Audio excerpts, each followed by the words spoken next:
I want to confront my dad about his marriage infidelity to get clarity and resolution for myself. But it was a really long time ago. Is it too late? Murder, suicide. I have been holding on to anger for over 27 years. In 1997, my mom died from breast cancer, age 58. My parents had been married for over 30 years. It was a marriage filled with anger and yelling. I am one of 3 daughters, and we spent most of our childhood being tended to by our mom alone. We tiptoed around our dad's anger. We still do. We were raised to be good girls. We still are. Thankfully, our dad wasn't home until the evenings, which is when my mom would usually bust out the wine for herself. Not long after my mom died, my father began seeing other women. It was kind of weird how fast he got himself back into the game, but the 3 of us didn't overthink it, as now he had someone else to take care of him. After one woman broke off their budding relationship, as my father chose to try to see 2 women at once. He reconnected with a woman from his past, from the state where we used to live until I was 6 years old. Again, it was weird that they reconnected so quickly, but me and my 2 sisters, were taught not to pry. This was in 1998. I'll call her VV, and my dad's relationship took off. It didn't take long for Dad to introduce us to V, and plans were made for V to move from her home state to the house where my dad lived. The story makes more sense that I include here that, at this particular time, I had temporarily moved back into my family home with my dad. I needed a place to stay, as my grades in college turned into a mess from my self-medicating my grief from the loss of my mom with plenty of alcohol. Our living arrangement worked out well, as I could help my dad around the oversized house that was our family home. V and my dad knew each other from when my family lived in the same state that she still lived in at that time. There was a huge problem though. V was still married to her husband, with whom she had an adult son. I was told that V's husband was abusive and a mess, and that V was happy to be ending one chapter of her life to start a new one with my dad. V had a moving company deliver boxes of her clothing as well as a few little things to my dad's house. That part is important. She went back to stay at the same house that she shared with her husband for a few nights to get their divorce completed. I don't know how these things work. She slept in a different room from her soon-to-be ex-husband, who I'll call K, overnight. In the middle of the night, K went into V's room and shot her dead while she slept. He went back into his bedroom and then shot himself. K had left a note that mentioned my dad by name, so the police in our area were contacted to check on Dad to see if he was okay, as there was mention that K was planning to murder my dad as well. I often wonder if K would have killed me too if he had managed to follow through on his original plan to kill my dad and V in our home. Tragedy. It was awful. Like I said, I was still living at the house with my dad, and I was able to offer comfort and support. V's personal possessions were still in boxes in a spare room, and her son didn't want to come to get them, as it was mostly just her clothing and a few mementos. Just like when my mom died, I was given the task to go through V's possessions to donate what we could and to make sure nothing personal was in the boxes that her son might want after all. So I did. Within the boxes, I came across a stack of letters and cards, in their original envelopes, bundled together with a rubber band. I couldn't help but notice my dad's handwriting. It is incredibly distinctive. He was a practicing psychologist, yeah, that is its own can of worms, and I often helped out at the office typing up his written reports and doing basic clerical tasks. I became a master at reading my dad's weird and tiny handwriting.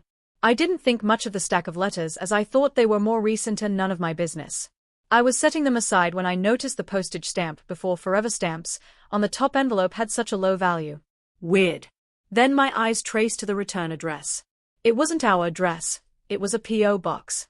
Double weird. Then I noticed the P.O. mark that cancels the stamp, the one that tells the date and place of origin.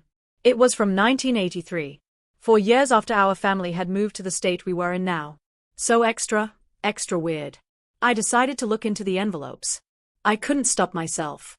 As it turned out, my dad had been continuing his affair with V long after our family uprooted itself from the state we used to live in to the one we were in at that time. Now I know a potential reason why we moved. There were letters stating how much they missed each other, how much they loved getting together the last time, and their plans to meet up again. My dad went on lots of business trips. I wonder about those too. The letters went into greater detail, but this post is long enough. Thank you for reading this far. My then boyfriend, now husband, I love him so much, came over and I showed him the letters as I was speechless. My dad came home from his errands not long after. I hurried to shove the letters under the couch cushion, as I wasn't prepared to deal with the discovery just yet. In fact, I never did tell my dad what I found. I agonized about it. My dad once pulled me aside and asked me if I had found anything personal in V's possessions. I lied and said that I didn't.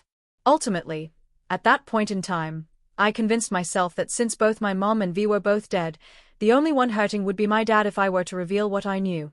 I didn't tell him to protect him, I wanted to protect my sisters from my discovery as well. That's what I told myself. I thought I could forgive him and forget all about it. So, for 27 years, I have been carrying the secret knowledge of my father's infidelity. Sometimes, I tell myself that I did the right thing. Sometimes, when I see my sister struggling and I have answers for our parents' crappy behavior, I doubt my decision. It is getting harder for me to not resent my dad for the position he doesn't know he put me in.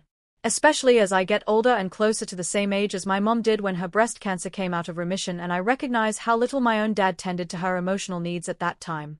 Us 3 daughters comforted her to the best of our ability. Makes me angry how crappy of a husband he was to our mom. My biggest question is this: my dad is now 90 years old, I'm 51. Is it too late to confront him with the knowledge that I have? I want to know if my mom knew about his continued affair after moving to the state we live in. Was this why they always fought?